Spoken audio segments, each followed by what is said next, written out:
প্রাকৃতিক সৌন্দর্যের অপরূপ ভেলায় সজ্জিত আমাদের এই বাংলাদেশ। বাংলাদেশের প্রতিটি জেলায় যেন নির্ধারিত প্রাকৃতিক নিদর্শন রয়েছে। হ্যাঁ, সুপ্রিয় দর্শক মণ্ডলী, বলছি নাটোর জেলার কথা। নাটোর জেলার বড়াইগ্রাম উপজেলার জোয়ারি ইউনিয়নে অবস্থিত আটঘরিয়া গ্রামে আটঘরিয়া সুইচ গেট। এটির যেমন প্রাকৃতিক দর্শন খুবই সুন্দর এবং বাহ্যিক পরিবেশও খুবই সুন্দর। সুইচ গেট বলতে বুঝি পানি প্রবাহ ঠিক রাখার মেশিনকে। বলছি গত ঈদের কথা। ঈদ আসলেই যেন এই স্থানটিতে লোকারণ্য হয়ে যেত, মুখরিত হতো এই সুইচ গেটের আসল সৌন্দর্য। কিন্তু সামনের দিনগুলোতে হয়তোবা আর ঈদের মেলাও দেখা হবে না, আবার সুইচ গেটে ঘুরতে আসা বা পর্যটকদেরও দেখা যাবে না। কারণ তুলে নেওয়া হচ্ছে সেই সুইচ গেটের 4টি পাল্লা, যার কারণে প্রাণীর যে সৌন্দর্য সেটি হয়তোবা আর দেখা হবে না।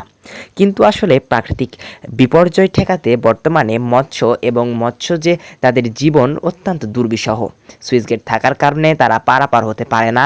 এর কারণে তাদের যে আটকে থাকা নির্দিষ্ট গণ্ডির মধ্যে এটি প্রাকৃতিক বিপর্যয় ডেকে আনছে।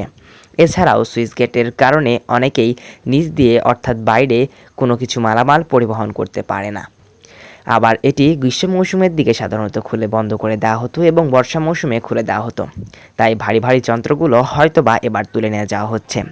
অনেকেই ভাবছেন রাজনৈতিক কারণে কিংবা কোনো মাথায় রেখেই এত ভারী ভারী যন্ত্রগুলো তুলে নেওয়া হচ্ছে। আসলে প্রাকৃতিক বিপর্যয় ঠেকাতেই এই উদ্যোগ বলে ধারণা করছেন অনেকে।